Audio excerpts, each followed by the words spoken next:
మీరంతా క్షేమంగా ఉన్నారు కదా? బైబిల్ గ్రంథమందు 91వ అధ్యాయము 10వ వచనం చదువుకుందాం. నీకు ఏ అపాయము రాదు, ఏ తెగులును నీ గుడారమును సమీపించదు. నీ మార్గములన్నిటిలో నిన్ను కాపాడుటకు ఆయన నిన్ను గూర్చి తన దూతలకు ఆజ్ఞాపించును. నీ పాదములకు రాయి తగలకుండా వారు నిన్ను తమ చేతుల మీద ఎత్తి పట్టుకొందరు. నీవు సింహములను నాగుపాములను త్రొక్కెదవు, కొదమ సింహములను భుజంగములను అనగద్రొక్కెదవు అని వ్రాయబడి ఉంది. నా ప్రియమైనటువంటి సహోదరి సహోదరుల, ఇన్ ఇంగ్లీష్,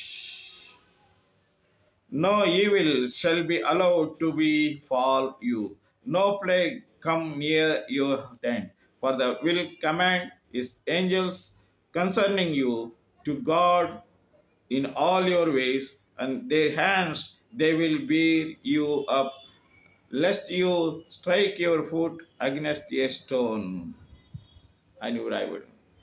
నా ప్రియమైనటువంటి సహోదరి సహోదరుల, మనము ఏ అపాయాలకు కానీ భయపడకుండా, ఏ తెగులుకునో ఎలాంటి యొక్క శోధనలకు మనము భయపడకుండా దేవుని యందు విశ్వాసం ఉంచితే దేవుడు అన్ని విధాలుగా మనకు కంచెగా కాపాడుతూ ఆయన దయ మన ఎడల ఉండునుగాక. ఆమేన్.